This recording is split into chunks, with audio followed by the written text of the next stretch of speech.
Thursday, January 6, 1944. Dear Kitty, my longing to talk to someone became so intense that somehow or other I took it in my head to choose Peter.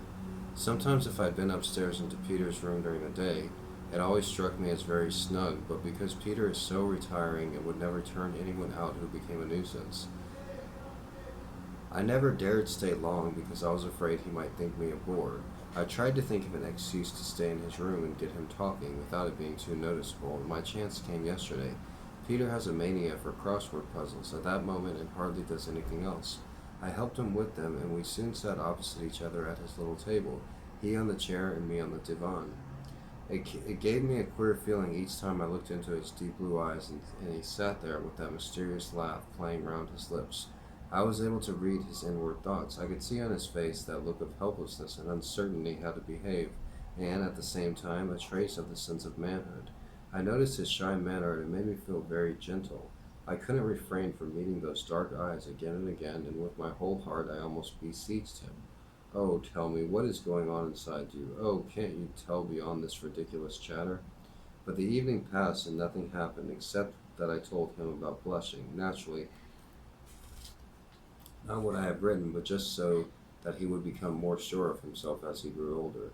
When I lay in bed and thought over the whole situation, I found it far more encouraging, and the idea that I should beg for Peter's patronage, patronage, patronage was simply repellent. One can do a lot to satisfy one's longings, which certainly sticks out in my case, for I have made up my mind to go and sit with Peter more often and to get him talking somehow or other. Whatever you do, don't think I'm in love with Peter, not a bit of it. If the Van Dans had a daughter instead of a son, I should have tried to make friends with her too. I woke up at about 5 to 7 this morning and knew at once quite positively what I had dreamed.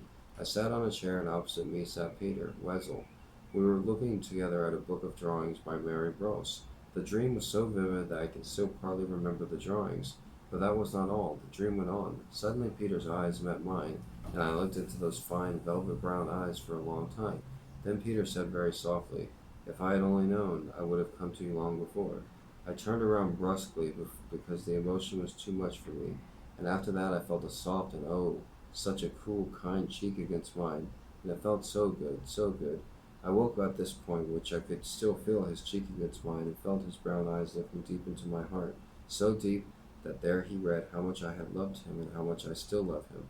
Tears sprang into my eyes once more, and I was very sad that I had lost him again, but at the same time glad because it made me feel quite certain that Peter was still the chosen one. It is strange that I should often see such vivid images in my dreams here. First I saw Grandma so clearly one night that I could even distinguish her thick, soft, wrinkled, velvety skin. Then Granny appeared as a guardian angel. Then followed Liz, who seemed to be a symbol to me of the sufferings of all my girlfriends and all Jews. When I pray for her, I pray for all Jews and all those in need. And now Peter, my darling Peter, never before have I had such a clear picture of him in my mind. I don't need a photo of him. I can see him before my eyes, and oh so well. Yours, Anne. So now she has a things for the Van Down son, Peter. She's a crush, probably. Alright, thank you for listening, and thank you. Big thumbs up.